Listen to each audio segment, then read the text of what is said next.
speakers of the 16th International Research Conference of General Sir John Kotelawala Defence University themed Achieving Resilience Through Digitalization, Sustainability and Sectoral Transformation. You are here for the technical session 1, which will be on the studies that have been carried out in the field of radiography and radiotherapy. To commence the session's proceedings, please rise up for the KDU anthem.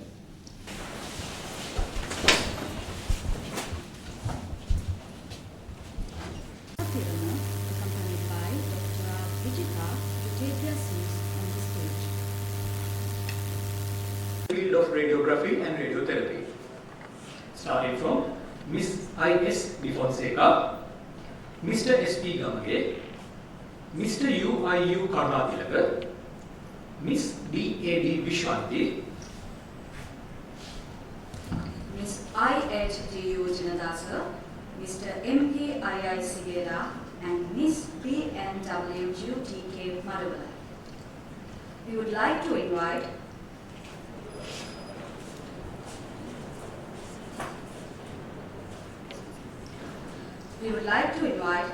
Dean Faculty of Allied Health Sciences, Surgeon Captain Ranga Pereira, to give a brief introduction to the chairperson of this session, Senior Professor R.M. Pathirana. Good morning, everyone. Give me great pleasure. Pathirana, Institute Primary and Secondary Education at Mahindra College Hall and Nalanda College Colombo. And he obtained his PhD degree from University of Ediri and entered his MSc degree program in photochemistry and PhD in organic chemistry in University of Southampton, United Kingdom. He was chairperson of Chemistry University of Rome, and upon retirement, he entered in Prof. Emeritus of same university as Emeritus Professor of Rome. Still he is holding that position. And following his retirement, he joined the Faculty of Allied Sciences. And he is one of the pioneer members of our faculty.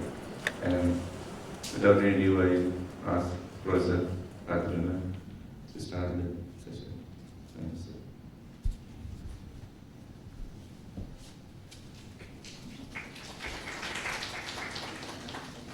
Senior lecturer attached to Department of Anatomy, Genetics and Biomedical Informatics at the Faculty of Medicine, University of Colombo.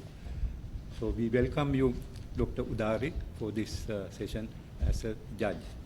And the next one I would introduce Mr. A.H. Dilip Kumara. Mr. A. Dilip Kumara is the Chief Medical Physicist at the Teaching Hospital Karapitiya in Galle, Sri Lanka.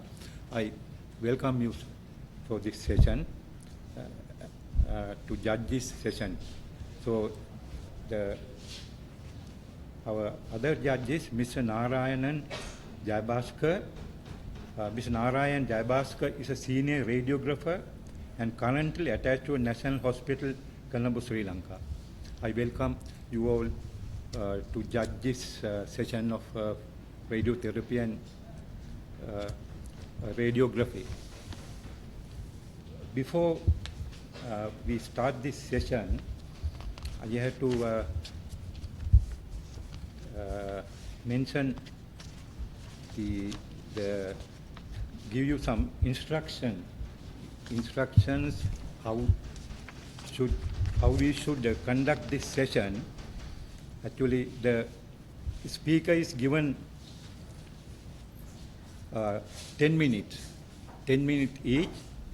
So when he completes 8 minutes, the bell will be tapped once. When the completion 10 minutes, the bell will be tapped twice. So the judges will be given, for question time is 3 minutes, and I sincerely advise you to keep up to the time actually, because I have to chair another session immediately after this session. So thank you very much for inviting me as a chairperson, and it's an honor for me. So, yeah. So, to start the session, I would call upon Miss ISD Fonseka. So she will present research work on detection of gross brain volume changes in patients with migraine using magnetic resonance imaging. So, over to you. Of Allied Health Sciences, Kotelawala Defence University, Ramanathan. Today, I am going to present our research on detection of gross brain volume changes in patients with migraine using magnetic resonance imaging. Here is the outline of today's presentation. Introduction. Talking about migraine, according to the World Health Organization, migraine is a prevalent neurological disorder which affects approximately 15% of the general population. It is characterized by increased excitability of the central nervous system, causing severe headaches and associated symptoms such as vomiting. The pathophysiology of migraine is complex and involves interrelated systems in the brain, including cortical spinal depression, changes in blood flow, and hypersensitivity, which were affected by genetic, environmental, and neurological factors. In the recent years, neuroimaging studies use magnetic resonance imaging to investigate the microstructural and macrostructural characteristics of the brain in patients with migraine. MRI-based computation neuroanatomy has shown to be an effective approach in detecting grey matter and white matter changes in the brain of individuals with migraine. However, researchers on detecting gross volume changes in migraine is very rare. Therefore, our study aims to investigate gross volume changes associated with migraine and test the potential utility of gross volume changes in developing a novel neuroimaging biomarker for diagnosis of migraine. Moving on to the objectives, our first objective was to investigate gross volume changes associated with migraine using tensor-based morphometry. Our second objective was to test the potential of using gross volume changes in developing a novel neuroimaging biomarker for migraine. In this section, we will discuss about materials and methods used in our study. This study was conducted at the Department of Radiology, University Hospital, Kotelawala Defence University, Verahala, Sri Lanka. The sample size consisted of 46 of healthy controls and 45 migraine patients who were selected by a consultant neurologist with 10 years of experience meeting the inclusion and exclusion criteria between January 2021 to September 2022. The inclusion criteria required that the participant did not have any other neurological disorders besides migraine, cardio or cerebrovascular disease, a history of head trauma or addiction to drugs or substances. Then, all consecutive T1-weighted 3D pre-contrast MRI brain images were collected from confirmed migraine patients for further analysis. Here is a simplified illustration of the TBM analysis steps we performed. TBM, tensor-based morphometry, is a methodological alternative to detect gross volume changes without computing volume information separated from different tissue types. First, 3D T1 image is transformed to a template. At the transformation, 3D deformation fields were generated. Then from the 3D deformation fields, we can develop a Jacobian deformation image which reflects the local volume changes. Finally, the Jacobian image will be smooth. In statistical analysis, first we perform univariate analysis. For this, two sample t-test was carried out between patients and healthy controls using gross volume changes detected by TBM. Then, multivariate pattern analysis. Pattern classification was performed to differentiate patients with migraine from healthy controls based on gross volume changes. Linear support vector machine and leave one subject out cross-validation procedure was adapted using MV-Pani toolbox to evaluate the classification performance and obtain average classification accuracy across all folds. Moving on to the results, in tensor-based morphometry, we found widespread gross volume reductions in brains with migraine patients compared to healthy controls covering both hemispheres. Specifically, in the right cerebrum, we found gross volume reductions in the middle frontal gyrus, superior frontal gyrus, inferior frontal gyrus in the frontal lobe, and inferior temporal gyrus, middle temporal gyrus in the temporal lobe. Similarly, in the left cerebrum, cuneus, left calcanine of the occipital lobe, and superior frontal gyrus, middle temporal gyrus of the temporal lobe. In the left cerebrum also, we found gross volume reductions in posterior lobe and cerebellar tonsils. These findings align with a recent TBM study that also reported decreased volumes in the middle frontal region of the right cerebrum among patients with migraine compared to healthy controls. In multivariate pattern analysis, the MBPA results indicated that the gross volume changes detected by TBM can differentiate the individuals with migraines and healthy controls with an accuracy of 73.63%. Permutation test confirmed that the above classification accuracy was significantly higher than chance by running 1000 permutation tests.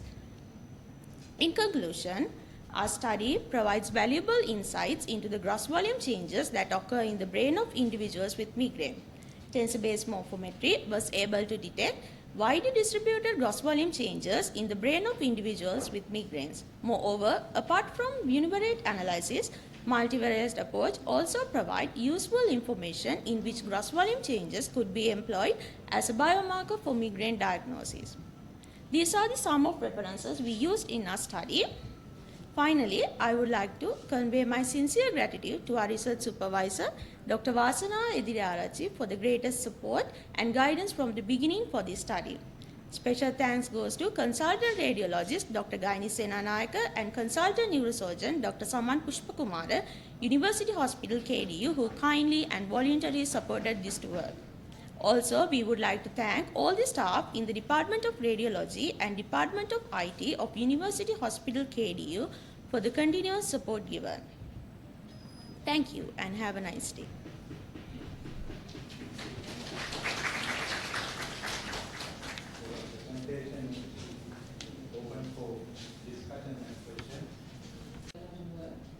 Thank you. Okay. Sorry, madam. You have controls and cases? Yes. So you said about the number, 26 and 20. 45 and Yeah. 46. So what are the other factors that you looked into? Did you look at whether age match? No, actually it was a limitation. We did not control for medication and also the type of the images that they are not having any other disorders. And My question is, can you say again the controls? What do you mean? How did you say the controls? Yeah. Why do you say they are healthy? yeah, we confirm from our radiologists that their MRI scans are normal. So they are the patients, they were patients? No, actually they were the student who did MRI scans for the exam purposes in the faculty. Why do people do MRI scans for example? Is that it?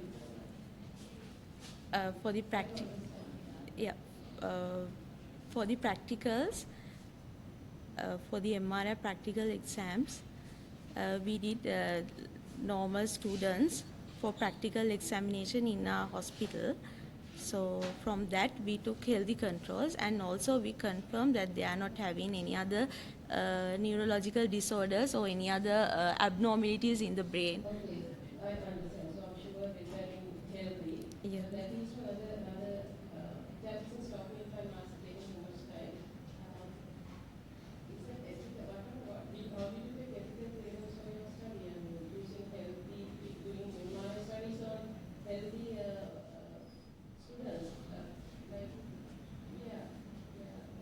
That's another issue. I mean, you don't think you do it. Yes. So you have to justify that.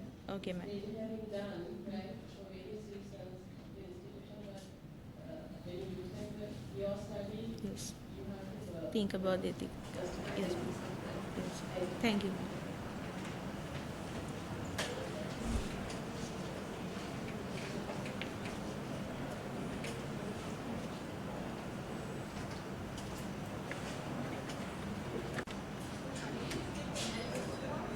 Okay, we perform analysis in MATLAB using SPM12 and CAT12 softwares.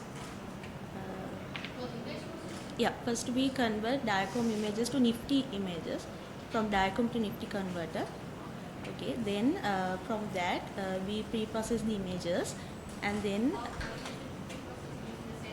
MATLAB, yes, using MATLAB and SPM12 softwares. Then from that we get the Jacobian images. Then we for the accuracy they smooth it. Then we perform 2 sample t-tests in MATLAB. In MATLAB using SPM2. There's a function called smoothing. Okay, then we perform 2 sample t-tests from the same software.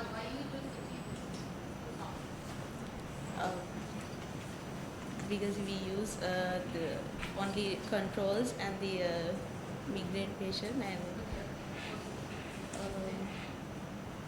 then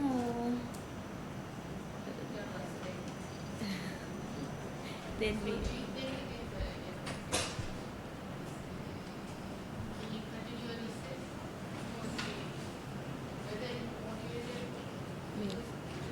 yes, we would like to continue this with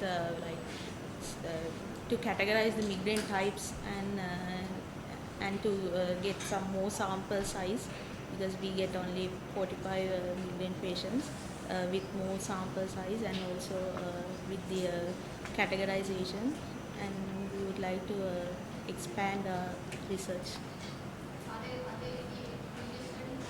Yeah, in gross no studies.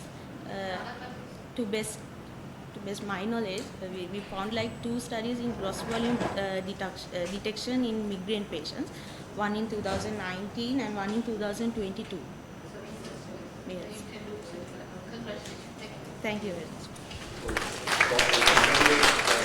Impressive work on research in Ediri. Please join me in congratulating.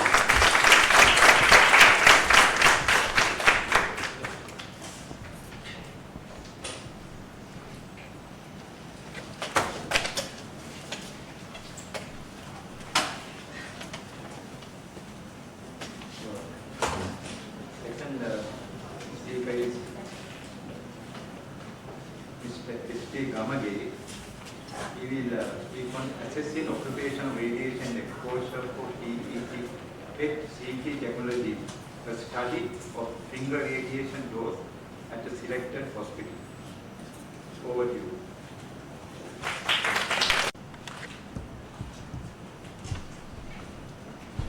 Good morning, everyone.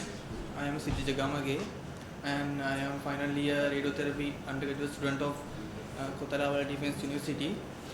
I am here today to present my research presentation. My research topic is assessing occupational radiation exposure for PET-CT technologies, a study of finger dose at a selected hospital. This is the outline of my presentation. PET-CT is a nuclear medicine technique that combines PET scanner and X-ray computed tomography. PET scan used to reveal more information about cancer or disease and diagnose cancer at early stage more accurately than other imaging modalities. For PET-CT imaging procedures use specific radioactive traces. It's called FDG, fluorodeoxyglucose. It is a radioactive material. In PET-CT imaging procedures, technologists have to administer FDG through IV catheter and preparation FDG by using their hand. Then technologists' hand become exposed to radiation. So monitoring finger doses is important indicator in occupational radiation monitoring field. Therefore, this study aims to assess the finger radiation dose received by the technologists who are dealing with preparation and administration of 18F FDG in PET-CT imaging procedures in PET-CT center at RCT Surgical Hospital, Colombo, Sri Lanka. The main objective of my research project to measure the finger radiation dose for technologists during PET-CT imaging procedures in PET-CT center at RCT Surgical Hospital, Colombo, Sri Lanka. The specific objectives are to evaluate the relationship between finger radiation dose and exposure time, to correlate the finger dose with the activity of the radioisotope, to correlate the finger dose with the patient's weight and body mass index value, and finally to investigate the effect of PET-CT imaging procedures on radiation dose received to the finger. This research is the observational analytical study. Also, this is conducted in a PET-CT center at a selected private hospital, Colombo, Sri Lanka. Study got approved by Ethical Review Committee, Faculty of Medicine, Kotelawala Defence University, and also that selected private hospital, Colombo, Sri Lanka. Finger dose measurement of radiation for technologists were measured for 2 months time period by using ED3 extremity dosimeter. Research team taken dose measurement as the 2 types, preparation finger radiation dose and injection finger radiation dose. Technologists should wear this dosimeter throughout the procedure, FDG preparation to FDG injection. A total number of 50 procedures were collected from the patient who underwent the PET-CT procedures from November 2022 to December 2022. In addition to dosimetric readings, patient details such as weight, height, age, sex, contrast or non-contrast, and blood sugar levels were accumulated. These are the exclusion and inclusion and exclusion criteria of research study. Inclusion criteria are only the dosimeter readings from technologists who work with PET-CT imaging procedures were included. Other one is only the finger dose readings were taken by using ED3 extremity dosimeter. Exclusion criteria are measurement of finger radiation doses for nurses, minor staff and physics who work with PET-CT scanner were ignored. Other one is dosimeter readings of lens of eyes and other dosimetric readings such as breast doses, thyroid doses were not considered. These are the study tools of my research study. This is the ED3 extremity dosimeter and other one is the detector. This figure shows how is the detector placed on the base of the finger of the one hand with the finger cord, and dosimeter placed in the pocket of the left coat technology at the same time. Data entry and analysis will be were done using statistical package for social science software. All collected data were assessed for normality with Chaperone test. Pearson correlation was applied to assess the association between finger dosimetric values and related factors. The p-value of 0.05 was considered statistically significant. This figure shows how many PET-CT procedures were performed in 2022 year.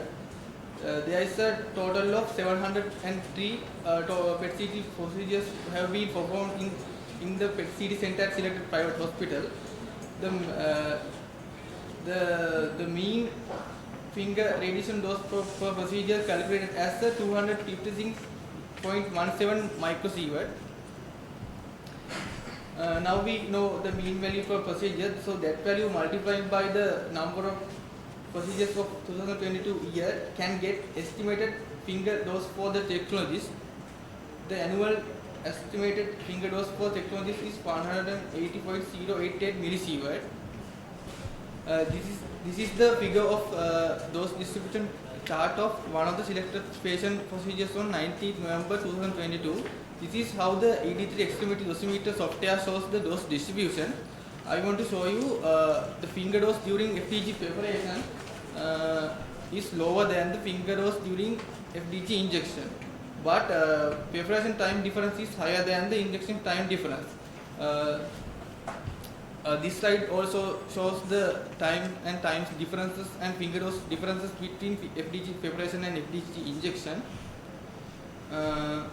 Study demonstrate a positive correlation between finger radiation dose and exposure time. Further, the study demonstrate positive correlation between the finger doses with the pre-injected dose. Also, study demonstrate there is a no direct significant effect of PET-CT imaging contrast and non-contrast procedures on radiation dose received with the finger, and there is a no significant correlation between finger dose with the patient weight and body mass index value. The result shows the estimated annual dose for the technologies is 108.088 millisievert. Comparing the finger dose with the dose limit for the estimated by the ICRP recommended occupational dose limit of 500 millisievert per year, and it was found out the technology's finger dose is well within the acceptable dose limit. A similar study conducted in Egypt by 2 Egyptian researchers in 2018. There are study about the finger radiation dose received by the different medicine working professional, physics, technologists and nurses in 3 PET-CT centers across that country. That research study results shows across the 3 centers, physics group received highest prospective annual dose of 440 millisievert per year. It was high, but it's within the acceptable dose range. Data suggests that mean value of the time FDG preparation is higher than the mean value of the FDG injection, but that mean value of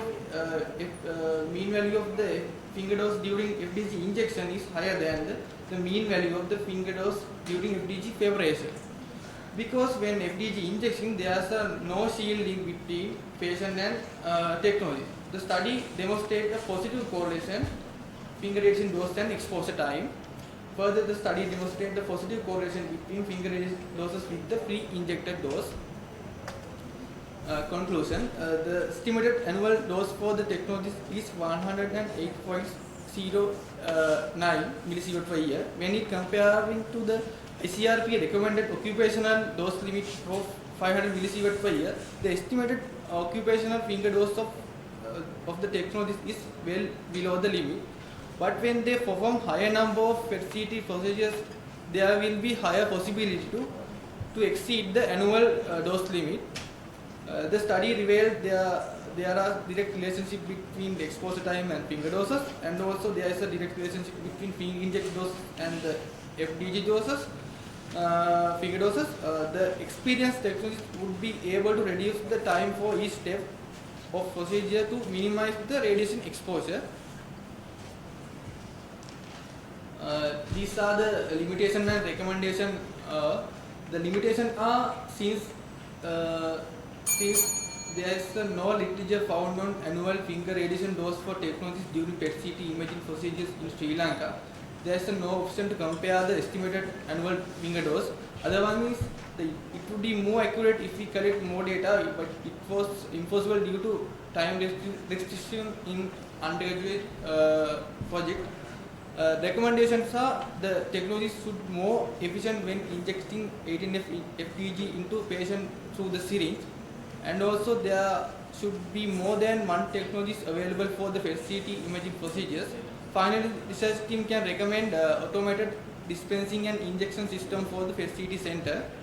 These are my references and acknowledgement.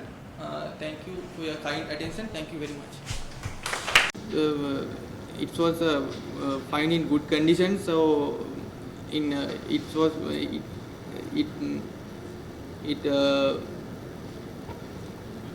and have they calibrated how often they should be calibrated? Is it new one? Did you use a new one or a new one, sir? It's a new one. It's made in UK and it's got and it's transferred to our department. Then okay, have you checked the whole body doses to this operator? With this one, you check the finger. And finger dose, because it comes a large dose, 100. It's acceptable dose, but it's. But have you checked the whole body dose? Because they might use other type of detectors with the whole body. No, sir. I only check with finger dose. Sir. The other dosimeters they use TLDs so for the whole body. Have you checked their levels from that one? No, you didn't check. No, sir. For this study, I only use finger dose. Sir.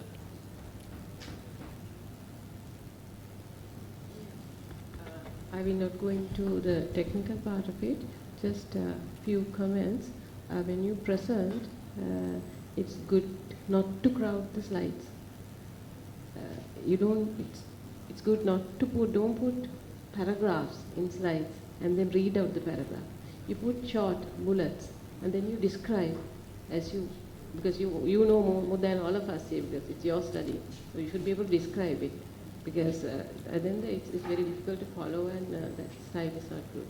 And also one of your recommendations, you had recommended that the technicians who injected should be more efficient in injection. What do you mean by that? How do you measure efficiency? Your study had nothing to do with checking the technique of injection, right? You were just when you make I don't think you can make.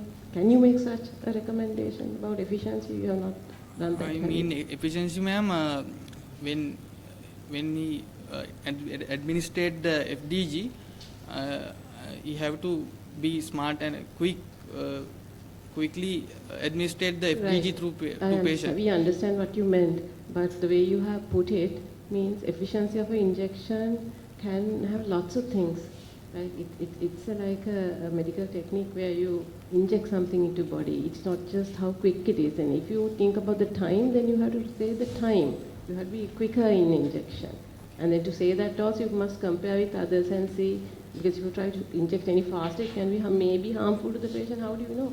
So you can't just jump into recommendations like that. You can make recommendations only within your findings and then comparing it to others.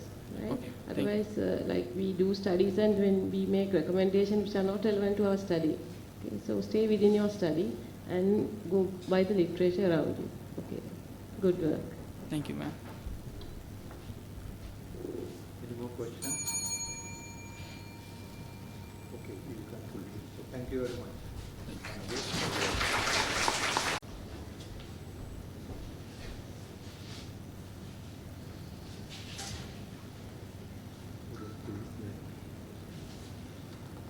So the next presenter is Mr. U. Karunathilaka.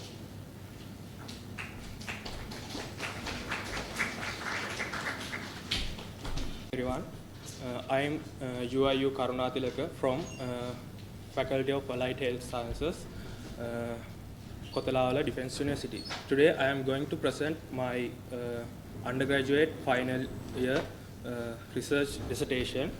Let's move to the topic. The study topic is evaluation of setup errors in three-dimensional conformal radiation therapy for head and neck cancers patients using an electronic portal imaging device. These are the outlines. Let's see what is radiotherapy. Radiotherapy is a therapy using ionizing radiation, generally provided as part of cancer treatment to control or kill malignant cells. Radiotherapy is an irreversible treatment. Nowadays, over 50% of people with cancers need radiotherapy as part of their treatment plan. The goal of radiotherapy is to deliver the maximum dose of radiation to the tumor cells while minimizing the radiation dose to the surrounding normal healthy tissues. There are lots of radiotherapy modalities. Some of them are 3D CRT, IMRT, VMAT, brachytherapy, IGRT, proton therapy, and SRT. I used 3D CRT radiotherapy modality to this study. There are several margins recommended by ICRU 62 report. First one is the GTV. GTV is the palpable or demonstrable extent and location of the malignant growth. CTV is a tissue volume that is considered to contain microscopic and subclinical extensions. ITV, internal target volume, it should be added to the CTV to compensate for physiological variations. And PTV is a planning target volume, is a geometrical concept using in planning procedure. Radiation therapy for head and neck cancers. So external beam radiation is the most common radiation therapy used to treat head and neck cancers. And there are two types of setup errors we can occur mainly. First one is systematic errors and second one is random errors. Systematic errors represent the patient's shift from the planning CT and it shifts the dose distribution away from the target volume. Random errors represent the patient's shift from fraction to fraction and random errors blur the dose distribution around the target volume. These are the objectives of the study. The general objective is to evaluate setup errors in 3D CRT treatments in head and neck region by using an electronic portal imaging device in the variant 2300 CD linear accelerator at Apeksha Hospital, Maharagama. There are two specific objectives: to determine the systematic errors and random errors in 3D CRT treatment in head and neck region by using EPID, to determine CTV to PTV margin for 3D CRT treatment head and neck region. This is the methodology of this study. 303 pairs of orthogonal images were selected from 101 patients. All the displacement were recorded under specific codes that was assigned for each and every patient. Each portal image was compared with digitally reconstructed radiograph to assess setup variations, and all the displacement were tabulated in Microsoft Excel worksheets, and data analysis was done by Microsoft Excel 2013 version. This table shows component and method of calculation for population-based systematic and random errors. You can see I have calculated individual systematic errors, individual random errors, and also population systematic errors and population random errors. These are the three recipes. Mainly I used Van Herk's, Stroom's, and ICRU62 report recommended formulas to evaluate these margins. This is the visual comparison of bony landmarks in DRR and EPID using offline image review option of area oncology information system. This is the digitally reconstructed radiographs. First one is AP image and second one is the lateral image. These are the portal images. Left side one is AP image and right side one is lateral image. Let's move to the results. The first table is shown displacement summary along each directions. More than 90% of displacements equal or less than 0.3 centimeters and 30% of displacement less than 0.7 centimeters. So now you can see displacement summary along all directions. I already mentioned the displacement 81.15% of displacement less than or equal to 0.3 centimeters. And also you can see 0.16% of displacement less than 1 centimeter. We know margin CTV to PTV margin for 3D CRT head and neck patient is 5 millimeters. So this is population systematic errors, population random errors, and margin recipes for each direction summary I calculated in this study. You can see when we consider about Van Herk's formula, it's allocated for higher values for CTV to PTV margins in this study. ICRU62 report recommended formula allocated for less CTV to PTV margins. This is the line graphs of all the CTV, PTV margins calculated by using these three recipes. This scatter plotter is scatter plot is shown displacement in all transition directions.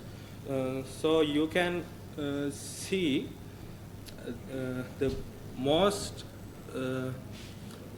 higher value of shifts allocated for lateral direction. This graph is shown average number of fraction for different diagnoses.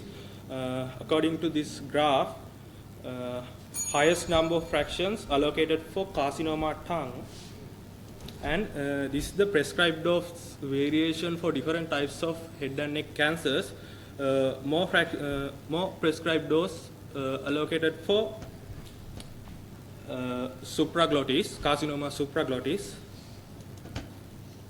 These are the conclusions of this study. The first one is setup errors are well within the recommended margin for all cardinal directions. Immobilization devices are played major role in head and neck regional radiotherapy. This study recommended to use proper immobilization, and it should be analyzed during the whole treatment course.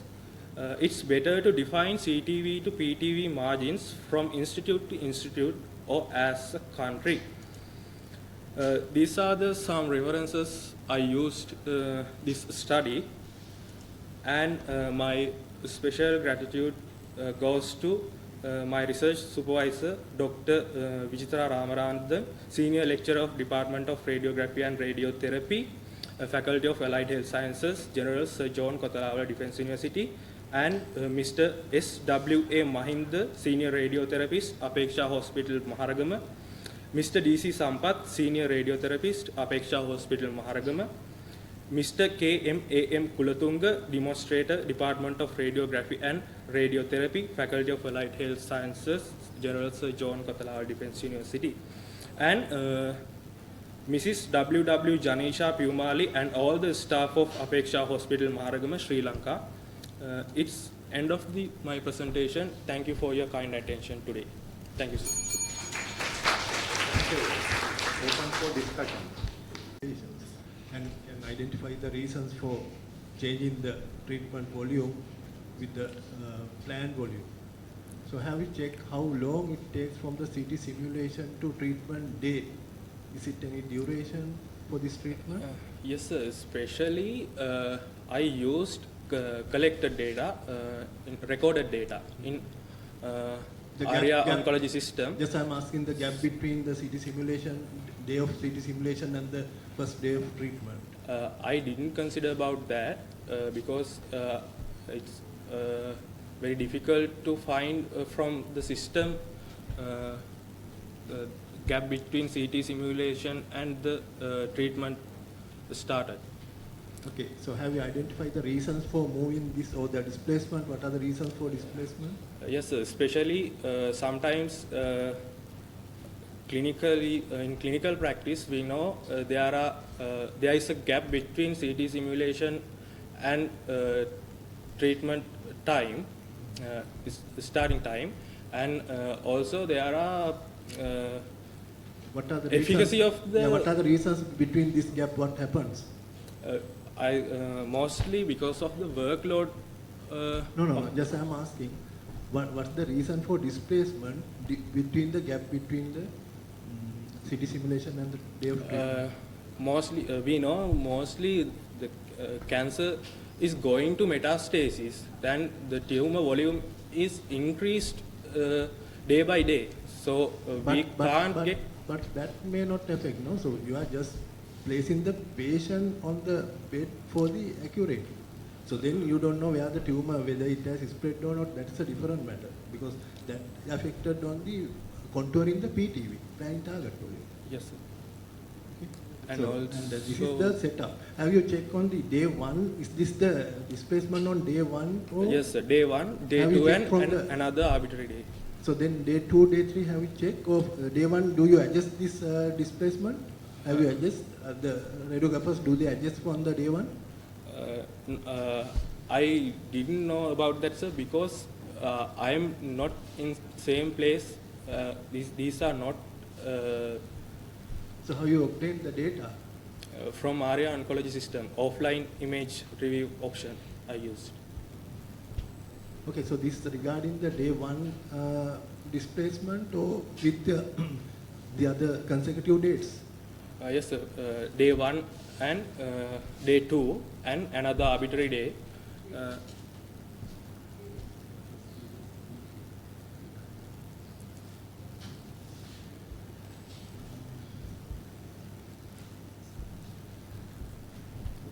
You said that about immobilization devices. Yes. Which areas have you checked this displacement in all the from head and neck to all the regions, or only the head and neck region? Only head and neck region. Only head and neck. With All the patients are immobilized. with thermoplastic mask. Thermoplastic only that those patients only. Yes.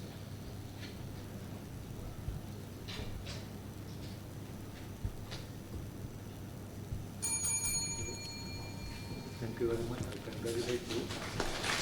Speaker is Ms. D.A.D. Vishwanti. She will speak on brain structural convergence networks of patients with migraine, a source-based morphometry study. Over to you.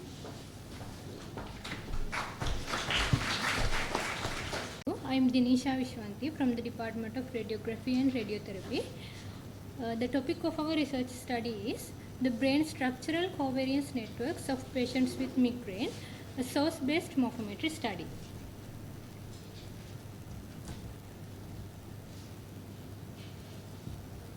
Here is an outline of this presentation.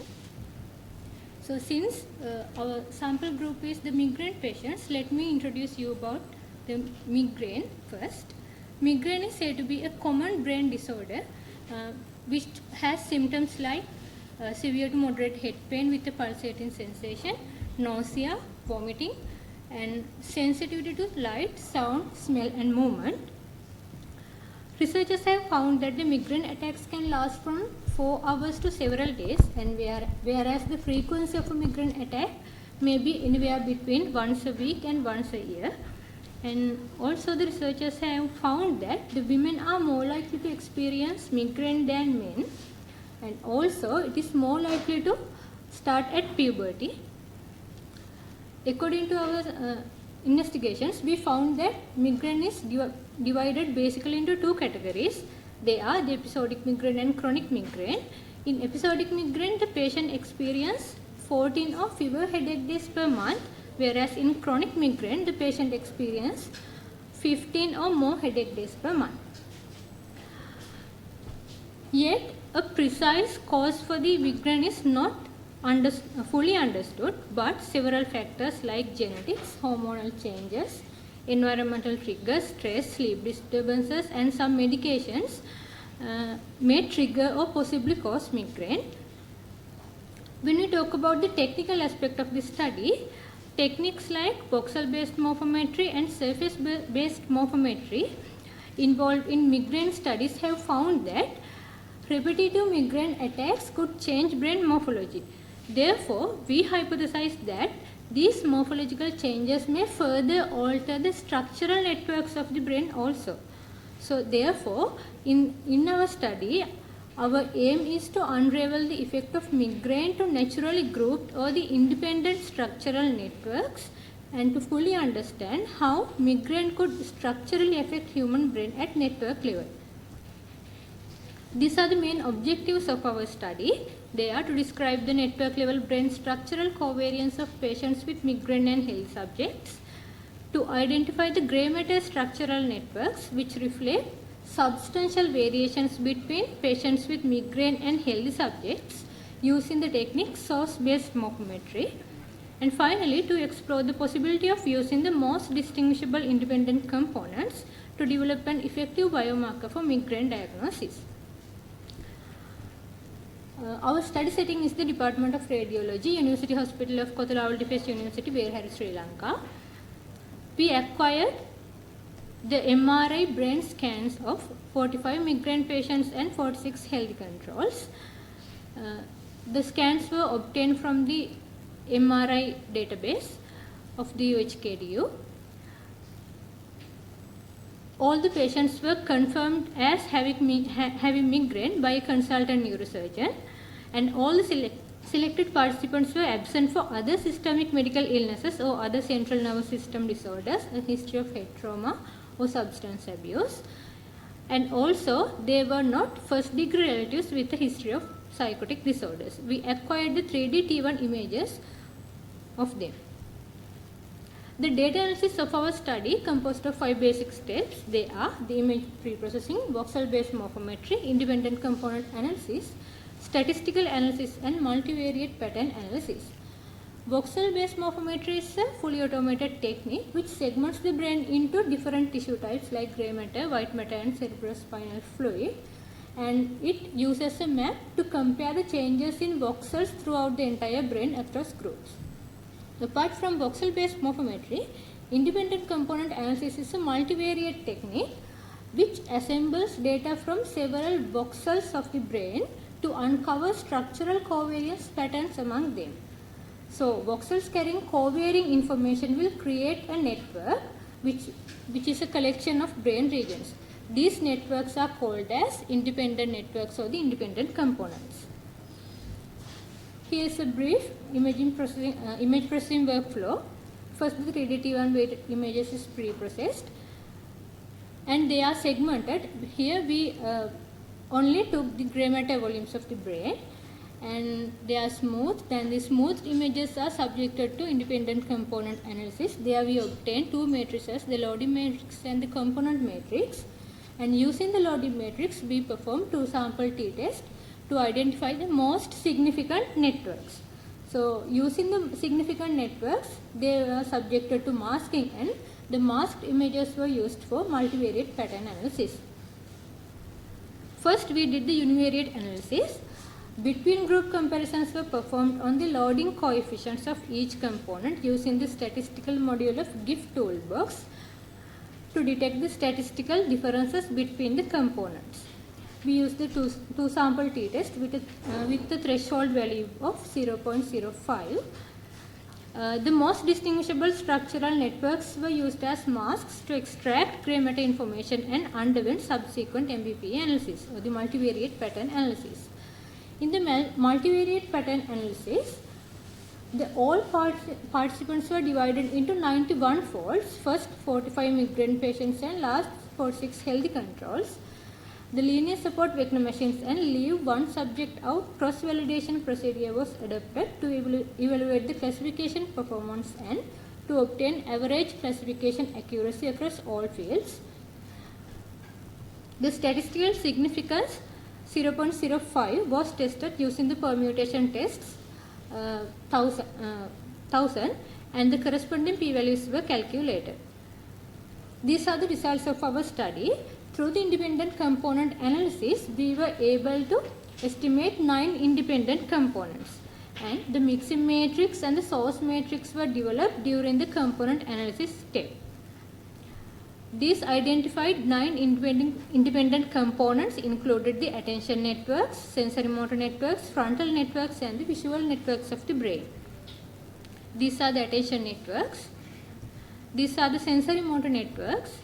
These are the frontal networks, and this is the visual network we were able to identify.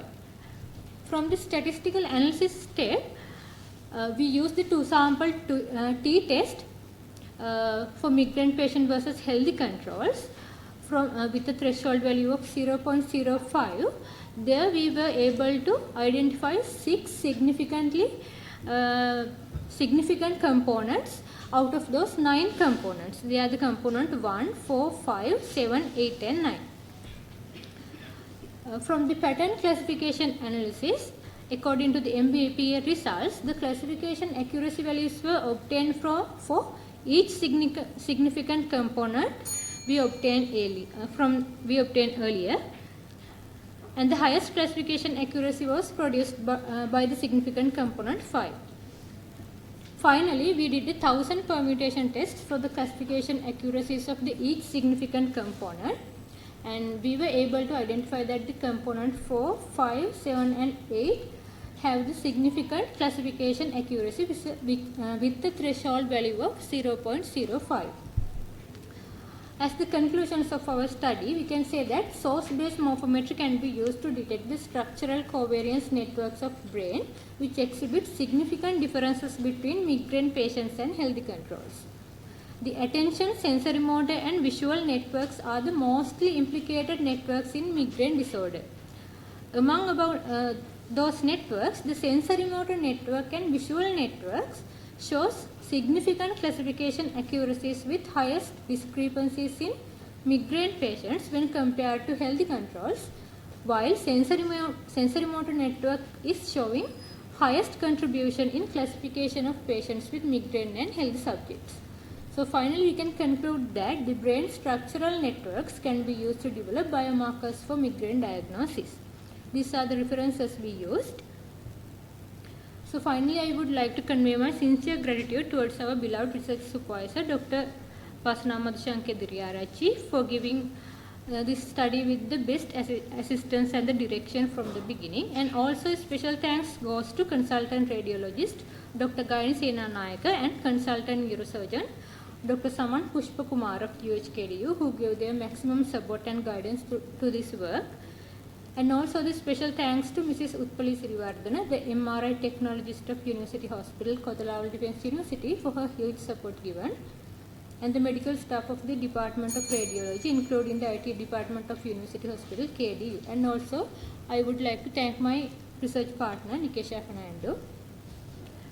Thank you all. Error, margin of error and all that. So when you do this kind of study with lots of stats, it's the sample size and size calculation, that initial methodology, in the initial methodology is very important. How did you decide your sample? How did you calculate the sample? Was it the available data? How about just explain, if you could explain that. Yes, we obtained the data from the time period from a definite time period, the data available in that time period we acquired. Yeah. We didn't... that means you have not calculated the sample size, projecting your the statistical methods that you were going to use here. So I'm not an expert in stats. I don't think our other judges are either.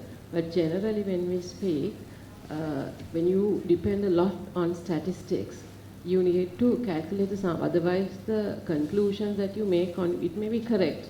Maybe your sample is more than what is needed. We don't know, right? So assuming your sample size is not adequate, then all these calculations and the conclusions that you make may not be valid. So it's your duty to find out at least the available sample is this. You could have calculated the sample with the help of somebody who's competent, and then tell, okay, this is a sample size, but we did it on this. So that would be a limitation of your study. So we don't know whether your study probably is enough. I don't know. So it's very important. Otherwise, we go on making conclusions, and we project them, and we don't know whether our study results are really valid. The second question is about I heard a lot of people talking about making. Can I see the last slide? Yeah. Before? Yeah. They're developing biomarkers for diagnosis. Okay. So what you showed was the difference between normal, healthy. We accept you're healthy people, right? So if your healthy control group is actually healthy, you have shown that there's a difference between the healthy and the migraine. So migraine diagnosis also we accept, healthy also we accept. So you have shown that there's a difference between the two groups. But how do you know that same changes are not there in epilepsy patients? To diagnose a condition, we should know that these changes may overlap with other conditions. Have you done your literature survey? You can tell that, okay, this is there in migraine.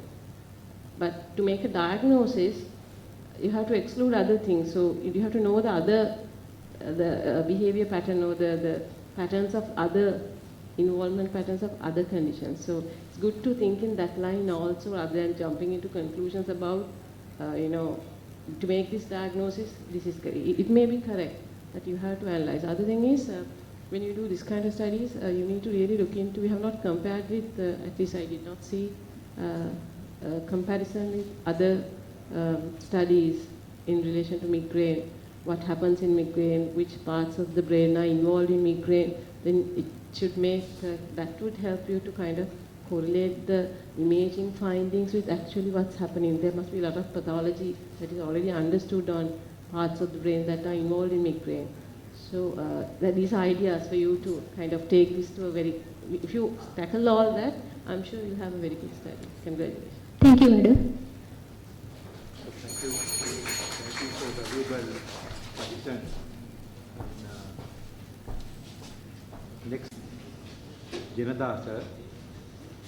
This is on evaluation of the relationship between viral load and quantitative chest computed tomography imaging features in patients with COVID-19.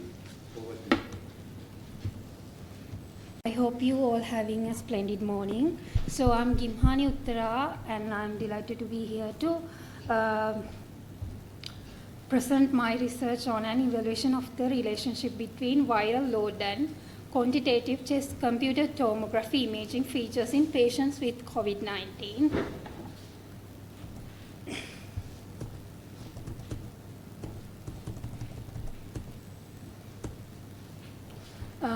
Before we dive into the details, this is an overview of the structure of my presentation. COVID-19 diagnosis and severity assessment. COVID-19 is caused by SARS-CoV-2 virus, which is a member of coronavirus family. And COVID testing can be categorized into two main parts, mainly PCR test and rapid antigen test. And PCR test considered as the gold standard method because it can identify even the patient is recovered from COVID-19. So there's a value called CT value in PCR test. It means cycle threshold value. It is an indirect measurement of the viral load that we have considered that value in our study. And when we to assess the severity, we have used two methods, visual scoring and quantitative analysis. Visual scoring was done by our experienced radiologist, and quantitative analysis was done using software named 3D Slicer. Other than those parameters, we compared white blood cells count, C-reactive protein level, D-dimer level, and serum ferritin level with CT value and CT severity score.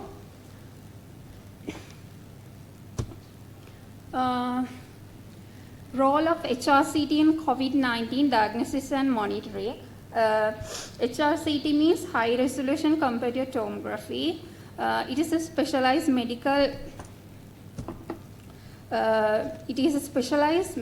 imaging technique that use of thin slices, and it is very specialized to detect lung parenchymal and small airway diseases. Then when we talk about the CT severity score, CT severity score is visual scoring done by experienced radiologists by dividing the two lungs into five parts, 5 groups, and they have given a score out of 5 each group according to the severity. Through those scores, we calculated the total severity score.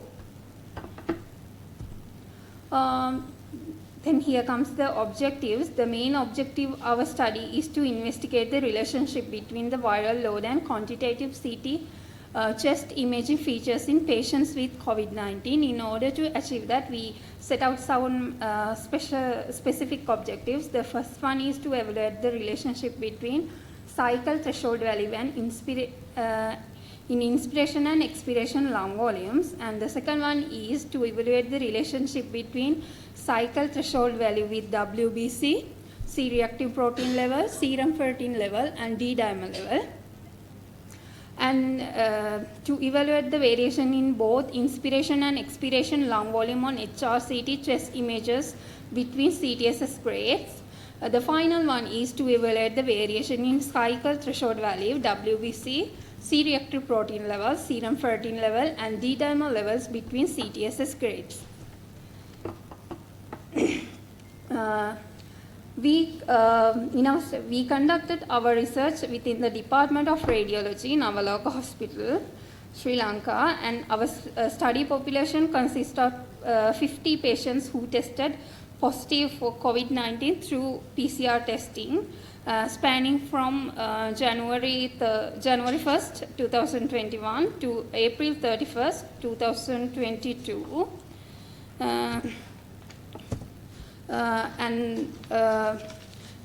We collected a sample of 50 subjects from the above study population following strict inclusion and exclusion criteria, and we acquired the image using 640 slices Toshiba equivalent CT machine. Image analysis and data collection. Image analysis was done using a software called 3D Slicer. It's a well-established and freely available software, and there are so many extensions in the software. We have used two extensions, lung CT analyzer and airway segmentation. In airway segmentation, we have to mark 13 ROI points in 6 in axial cuts in both lungs, 6 in coronal cuts, and 1 in trachea. Then the software automatically reconstructs 3D volume of patient's lung.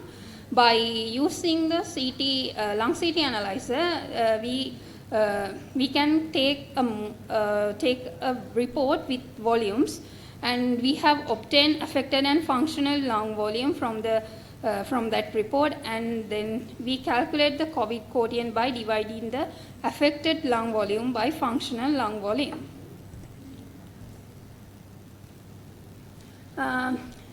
Then data analysis. The data obtained from for the study is statistically analyzed using SPSS version 26. All descriptive statistics were presented as mean and standard deviation, and the statistical tests were performed as two-tailed test, and p-value of less than 0.05 was used to reject the null hypothesis. And the distribution of the variables was evaluated by using Chaparral test, and the correlation between continuous variables were assessed using Spearman rank order correlation test. And finally, differences in both independent and dependent variables among grouping factors were assessed using the one-way ANOVA test and Kruskal-Wallis H test. As I said earlier, the CT severity score we graded into three groups: mild, moderate, and severe by the score which is given by the radiologist. The patients who have severity score below 8 indicated to mild, and moderate patients were those who get severity score between 8 to 15 were grouped into moderate group, and all the patients who have severity score higher than 15 added to severity group. Then here comes the results part. Unfortunately, we couldn't find any statistically significant correlation between CT value and quantitative lung volumes, but WBC showed a moderate positive relationship with CT value, which is statistically significant. And also a statistically significant difference was found in median inspiratory phase functional lung volume, inspiratory phase affected lung volume, and expiratory phase affected lung volume between CTSS grade, and there was a statistically significant difference in median inspiratory phase COVID quotient and median expiratory phase COVID quotient between CTSS grades.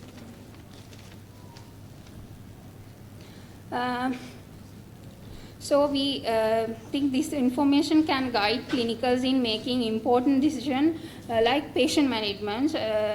We think it is easy for patient management, and including the need for hospitalization and oxygen therapy and mechanical ventilation. Therefore, the importance of correlating quantitative lung parameters with chest CDT severity scoring cannot be overstated and should be considered in the evaluation of COVID-19 patient. Limitation and recommendation. We use our study in a single center and the sample size is very small. That's the first limitation of the study, and the timing of sampling may have introduced bias in viral load evaluation due to varying disease duration, and we couldn't consider about the patient demographics like age, underlying diseases. So future studies will include more cases and conduct comprehensive evaluation combining clinical characteristics and laboratory examination data. Here are some few references, and I convey my sincere gratitude to my research supervisor, Dr. W.K.C. Sampath sir, and our co-supervisor, Mrs. W.M.I. Vikramasinghe, for the greatest support and guidance from the beginning for this study. And special thanks goes to Navalaka Hospital Research and Education Foundation, Sri Lanka. And a special thanks go to all radiological staff. Last not by least, I would like to thank my research partner for being there through thick and thin. Thank you. Down few questions, but you already answered them in the limitation. So I would say that you have covered so many aspects of a research presentation in your in the presentation that you did. It's good to look at your limitations and keep your recommendations within your study. I was going to ask about the timing of the blood samples and the CT. You've already answered that. Yeah. Just one more question. You said you divided into 3 grades. Yeah. What was it based on? Was it your judgment, like decision, or was it based on some nutrition? We discussed it with our supervisor and just group into 3 groups. So that's basically that you all have done it. So have you kind of gone through literature and see in other studies how they have done? A similar study was done in China, madam, and they evaluated the lung lesion and CT severity score. They found that there was a negatively correlated between them. Right. So I mean, the mild, moderate, severe, taking the cutoff values, 8, you said 8, 5 or something, right? Yeah. We divided the altogether it's 25, madam. Yeah. 5 groups. We give each 5 marks. So below 8 as mild, and 8 and 15 moderate, and higher than 15 we consider as severe. Those cutoff points you consider on your own. I'm asking whether there's a reference. Yeah, madam. We discuss with the radiologist and just you thought of it. You could not find any similar studies who had categorized that, because so I think that would be a question if in your study. It is an international method, it would be Okay, thank you. Congratulations.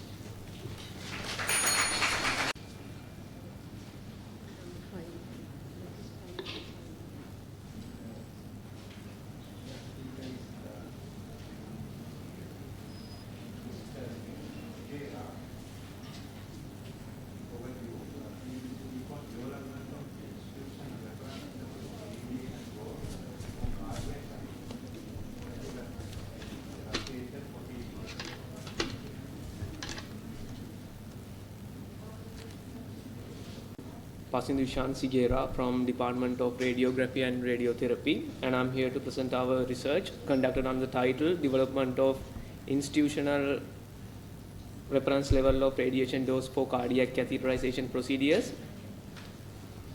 When it comes to the content, our content includes background, research motive, objectives, methodology, findings, conclusion and recommendations. When it comes to the clinical setting, we all know fluoroscopy guided interventional procedures are increasingly using in diagnostic and therapeutic purposes due to its minimally invasive nature. Even though it got an advantage over surgery due to its minimally invasive nature, fluoroscopy guided interventional procedures has higher level of radiation exposure. So, optimizing radiation exposure in interventional procedures become a first-line consideration.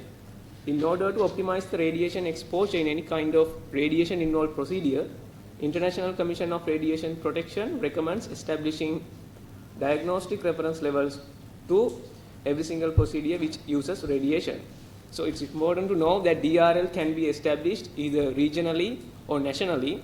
In order to establish a regional DRL, the first step is to establish an institutional DRL, which can lead to establish a national DRL. And when it comes to the term DRL, it stands for Diagnostic Reference Level, which is a benchmark dose of radiation established to optimize and minimize the radiation exposure to the patient and the radiation in relative staff. And DRL is based on the median value of the dose received by the patient undergoing the same type of procedure and serves as a tool to monitoring and comparing the radiation doses to ensure that they are kept as low as reasonably achievable. And our research motive is to continue this study and to establish a national dose reference level for Sri Lanka in near future. And this is our general objective, which was to establish a institutional reference level of radiation dose for cardiac catheterization procedure in selected private hospital Sri Lanka. And these further specific objectives we were aiming to accomplish throughout the whole process. The first specific objective is to estimate the patient radiation dose during coronary angiography procedures. Since we are considering the interventional procedures, coronary angiography is the most common and vastly using interventional procedure in hospital setting. So establishing an institutional reference level for coronary angiogram stands as a stepping stone for the radiation optimization and awareness. And the second specific objective is to evaluate the correlation between patient's body mass index and patient radiation dose. And second one is third specific objective is to evaluate the correlation between total fluoroscopy time and the patient radiation dose. And the final specific objective was to evaluate the total number of images taken and the patient radiation dose. And when it comes to methodology, our study setting was a cardiac catheterization laboratory in a private hospital Sri Lanka, which was well equipped with 2 CR machines. The machine one was Philips Allura Clarity FT10 single plane machine, and the second machine was Philips Azurian 7 B20/15 biplane machine. We got a limited time period from August 2022 to November 2022, and within the time period we extracted 154 patients from the machine 1 and 47 patients from the machine 2. And in inclusion criteria, we only considered the patients who undergone coronary angiogram procedures within the age range of age 20 to 85. And in exclusion criteria, we didn't consider the patient who had catheter engagement difficulties and patients who had previous bypass surgeries. These are the extracted data. And in order to accomplish our first specific objective, we had to calculate the patient radiation dose. So we calculate the patient radiation dose using the recommended equation by Brambilla 2017. According to the equation, the patient effective dose equals the multiplication of the dose area product and the dose conversion factor of dose area product to effective dose in coronary angiograms. And these are the findings. The machine 1 DRL value was recorded as 9060.5 milligray square centimeters, and the machine 2 DRL value was recorded as the 7498 milligray square centimeters. These are the correlations for the specific objectives. This is the correlation between patient weight and the patient effective dose. for the machine 1 and for the machine 2. And this is the correlation between the total fluoroscopy time and the patient effective dose. And this is the correlation for the total fluoroscopy time and the patient effective dose for the second machine. And this is the final correlation for total number of images versus patient effective dose for the machine 1 and machine 2. When it comes to result comparison, so it's important to get to know that DRL can be established either regionally or nationally. So when it comes to a national DRL, we can't establish as a first step. The first step is to establish an institutional DRL for a specific region. So Sri Lanka's first ever institutional DRL was established exactly a year ago. So the results as follows for both machines. The first machine DRL value was recorded as 830.7 microgay square meters, and second machine DRL was recorded as 1289.9 microgay square centimeters from the very first institutional DRL of Sri Lanka. Our study is the second one. So our study recorded results as follows: 906.0 microgay square centimeters and 749 microgay square centimeters. Right here in the chart, we can see the national DRL values of respective countries which are already established. Right now, we can't compare the results from our institutional DRL with a national DRL. So this is just for a informational purpose. And when it comes to conclusion, both DRL values were calculated using the median value of the cumulative dose area product, and these are the results. And we found out that patient weight, fluoroscopy time, total number of images taken has a significant correlation between patient effective dose. When it comes to recommendations, in future studies, we recommend to get the patient height in order to get the correlation between patient's body mass index and the patient effective dose. To increase the diversity of the data and to establish a regional or national DRL, it is important to establish institutional DRLs for the each and every region. It could be district-wise. So it's important to conduct the study for the government sector hospitals as well. And these are my references. And I would like to express our deepest gratitude to Research Supervisor Dr. Vijitha Ramanathan, Senior Lecturer of Department of Radiography and Therapy.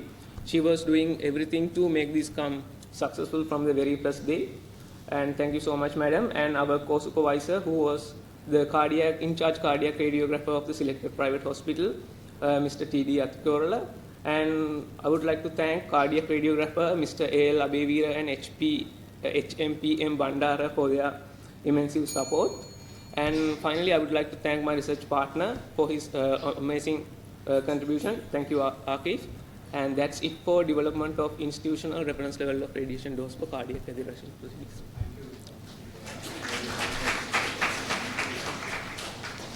Congratulations. Thank you, sir. So just I asked you some questions. So you got the dose area product from the machine? No? Yeah, yeah. Have you used any other detectors to measure the dose on patient? No. No. After the patient has undergone a coronary angiogram procedures, we go to the monitor screen and we get the data from the monitor which was recorded after the procedure. So how about just I'm asking, accuracy of that measurement? Accuracy depends on the machine condition. Yeah. So our machines were with good condition, so with a good reputed hospital. So I hope that machine's accuracy was at its greatest level since they are in great condition. Okay. Have you checked any international studies for this field? So it's international studies, have you checked any other yes, similar studies? Right here we can see the national DRLs for the countries which are already established, and we also check the institutional values. We can't compare the institutional DRL value with national DRL value since Sri Lanka doesn't have one. So we compared institutional DRL values of other countries, and we also compare the previous institutional DRL value which was established last year in a similar hospital in Colombo. DRL value, so how is the quality of the images? The quality of image is, when it comes to interventional procedures, quality of image depends according to the surgeon or the cardiologist who is doing the procedure. When it comes to coronary angiogram, since this is a diagnostic procedure, the cardiologist decides it's okay from the moment while we are performing the study. So even when it comes to fluoroscopy mode, we take a very jerky image with grainy grainy images, but image quality is not that much of a consideration since we are taking this as a screening purposes to treat the patient.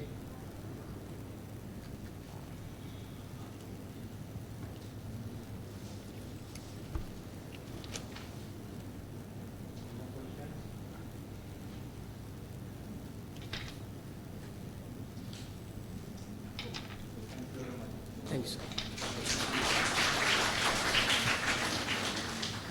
Tomography, imaging features in patients with COVID-19. So over to you. I am Uttara Madala. This is our research presentation, a gender-based evaluation of the quantitative and radiological computed tomography imaging features in patients with COVID-19. This is the content of the presentation. First we move to the introduction. COVID-19. COVID-19 is an infectious disease that caused by severe acute coronavirus that transmitted through the droplets.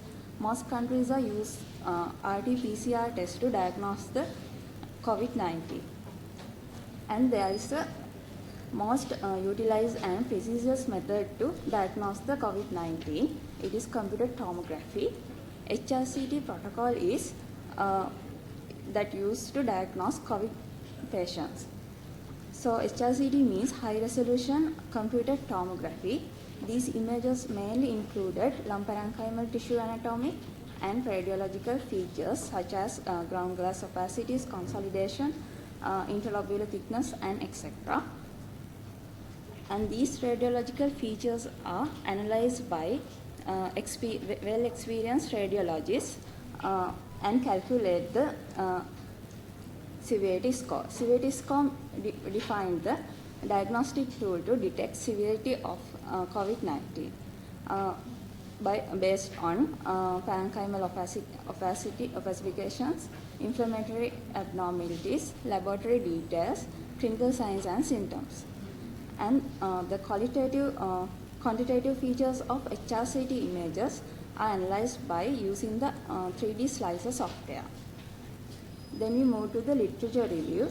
The first study is the implication of sex difference in CT findings and outcomes of patients with COVID-19 pneumonia. Found that the opacity patterns on chest CT scan in COVID-19 in different based on sex and age. According to the pulmonary opacities, a severity score was assigned to each lobe separately. Finally, they concluded that men are at the higher risk of disease severity and death based on opacity patterns.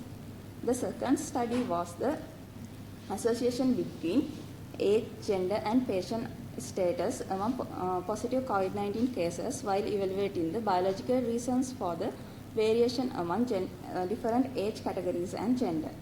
They finally concluded that females had a better probability of recovery than males, and they become older, their chances of recovery was declined.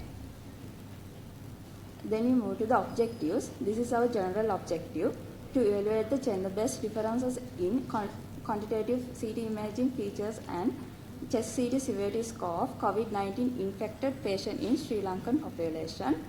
And these are the specific objectives. First one is to evaluate the relationship between quantitative CT imaging features with the chest CT severity score in Sri Lankan male population. Second one is to evaluate the relationship between quantitative CT imaging features with the chest CT severity score in Sri Lankan female population. Third one is to evaluate the effectiveness of quantitative CT imaging features in staging of COVID-19 pneumonia. Fourth one is to evaluate the relationship between quantitative features and severity score in different age variation. Fifth one is to evaluate the relationship between clinical conditions and quantitative features with severity score in Sri Lankan male population. final one is evaluate the relationship between clinical conditions and quantitative features with severity score in Sri Lankan female population. Then we move to the methodology. We selected the 49 patients who had received diagnosed COVID-19 by using the RT-PCR test, and all these patients are done HRCT scan from 1st January of 2020 to 1st January of 2021. And the age between 18 to 90 years old, and all these data HRCT was collected, and the patient data was collected by using the PAC system of Navaloka Hospital. Then the collected HRCT images are analyzed by well-experienced radiologists and calculate the total severity score. Then the HRCT images quantitative features of HRCT images are analyzed by using 3D slicer software. Then all this data was statistically analyzed by using IBM SPSS software version 23. And this is the 3D slicer analyzing graph. First we got the approval from Internal Research Screening and Monitoring Committee of our faculty, and then we got the ethical clearance from the Ethical Review Committee of Faculty of Medicine in our university, and finally we got the permission to collect data from the Institutional Review Board of Navaloka Hospital. Then we move to the results and discussion. This is the distribution of gender, and this is the distribution of non-communicable disease, and this is the descriptive analysis of the variables. There is not normal distribution of variables, so we done Mann-Whitney test to assess the difference between gender and total severity score, and assess the difference between non-communicable disease and total severity score, and we use the Kendall's test to assess other correlations between the other variables. And this is the results of relationship between gender and total severity score. There is no significant difference between gender and total severity score. And this is the result of correlation between age and total severity score. There is statistically not correlation between age and total severity score. And there is no significant correlation between lymphocytes and total severity score. And there is no significant difference between non-communicable disease and total severity score. This present study was not comparable with the Sharma et al. They have assessed the group patient with diabetic mellitus, hypertension, chronic obstructive pulmonary disease.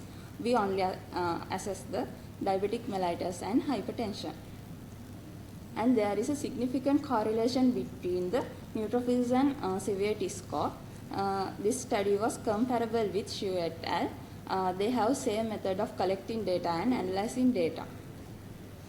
And there is a significant correlation between inspiration phase, functional volume, and affected volume in both lungs with total severity score, and the expiration phase, affected volume of both lungs with total severity score, and there is no significant correlation between expiration phase, functional volume, and total severity score with total severity score.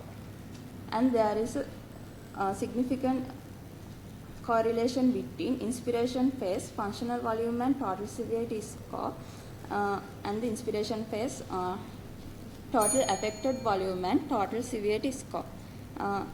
And there is no significant difference between total functional volume and total severity score.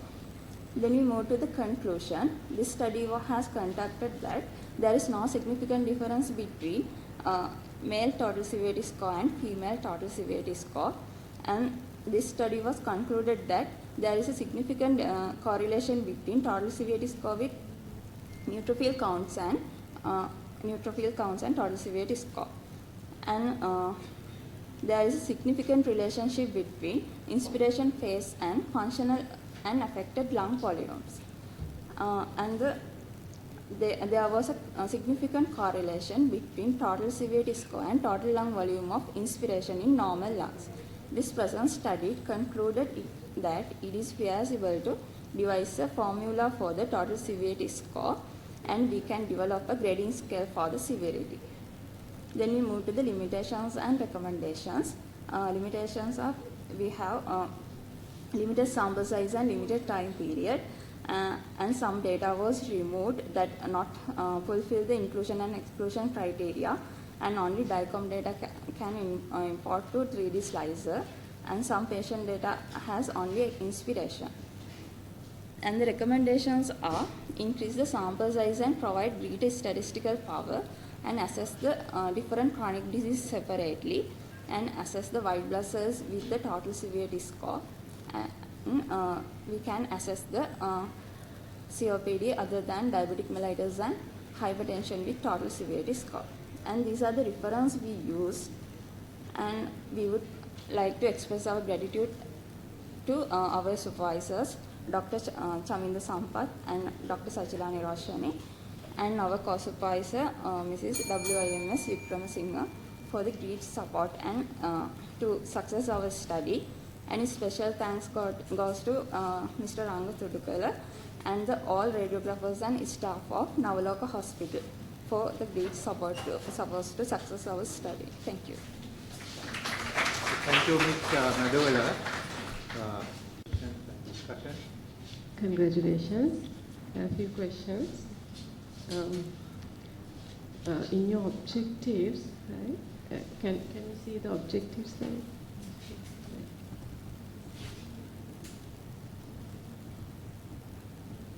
Yeah, there. That's fine. That's okay. Now, you have said that you were going to do a population study. Yeah. Right, in Sri Lankan population, but what you have done is in single hospital, small sample, Yeah. right? So, you can't change your study, but you have not done what you expected to do, right? Because if you say population, then you have to do multi-center study across the whole country. So, be very careful not to kind of, use incorrect objectives, like, otherwise your study becomes wrong. So I think better to change the objective, right? If it's a single center study, not a population study. Then next thing I wanted to ask was, your conclusions. Can we see the one before the last item?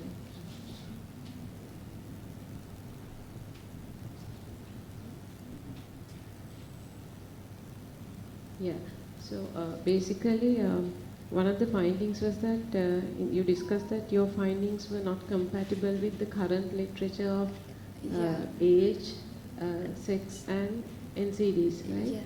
Because the global literature says that if you have more NCDs, we hear that is general understanding also. Yeah, and older age worse prognosis, and males, you yourself said that literature. But your study found totally different results, right? So when you find results like that, you need to tell us why do you think your results were different? Did you look into it? Was it because of your population? Was it because of your sample size and the calculation? Was it any other thing, or is it anything? Are we different to the rest of the world? Like why and which phase of the COVID was this? Like we think there's a limited waves. sample We had size. first wave, second wave, like that. We got the first wave on 2021 of January to 2022 of January, and I think COVID first wave was in 2020, right? 2020 March. So what was your data collection period? The 1st January of 2021 to 1st January so of it was later when there was lot of COVID here. Yeah. First wave was very, as we remember, very mild in Sri Lanka. So, so there was a lot of COVID here and people were dying. Right? So in that background, you are telling that our findings were different. Your findings are different. So why do you think you have to discuss that? Otherwise, it doesn't it's very contradictory. We think the limited sample size. Because of we have a limited time period to collect data, and for the studies we hope to expand the sample size. So is it only the sample size? Can there be anything else like your way of analysis? Did you look at the confounding factors when you did your analysis? Like you said, there's no difference, significant difference between the age and the severity, right? Severity, yeah. So, but then age plus NCD, because about a small percentage of your population had NCD, yes. isn't it? Yeah. So did you look at all the factors? Because one can affect the other. And you have to compare your study with, let's say you take the study with that one of the studies that you presented. It says males are more affected. What was their methodology? How did they make that conclusion? And then you have to look at the way you arrived at it, just putting in variables into columns and then saying like it's not. And you have to tell us, because it's a very short time. It's difficult for us to figure it out. So when you present, you have to tell. And then when you go back and see whether you have done it correctly, because you are very, very different findings. So if you have done all that, still the findings are like that, then that's will maybe very different. Why was it like that, you know? Right? And there are other reasons like smokers and all that. So you have to take all that before like just looking at a set of data and telling things that are very contradictory. You have to really look into it. Okay, that's one thing. Other thing is a conclusion. The present study concluded that it is feasible to devise a formula. You did not devise a formula, you just used the existing formula, right? Yes. Yeah, so can you make that conclusion? We decided to, for the further studies, use the total severity score from the support of radiologist and make a formula to get the severity of patient by using total severity score. Yes, but you have used already existing. Your study did not cater for that, right? The severity, developing a severity score. There's another study on viral load and severity score. Like that was different. Like so, you have to think actually what you mean by when you say feasible to devise a formula. I think that's beyond your study, or maybe I have not understood. So you have to explain that sense. Okay, congratulations, you've done a lot of work. This session has come to a very successful end. I congratulate all the presenters for their very good and valuable research work, research findings, and also I, encourage them to continue their research work and also publish their work in good scientific journals also, right? As suggested by the main speaker who came for the last, our scientific session of this faculty, our FHS. So I congratulate them and wish you all the very best for their future endeavors. And also, I take this opportunity to thank our judges, Dr. Udavi Dienage, Mr. A. Kumara, Mr. Jayathissa, for coming all the way from their workplace and then serving as judges and giving their constructive comments and all suggestions and for everything. So thank you very much for your time and your efforts actually. So also I thank our students, the final year students, for coming here and attending this session, and hope they also gathered some experience and knowledge, and also for other staff members who helped to make this session a success. So thank you very much. I wish you all the very best.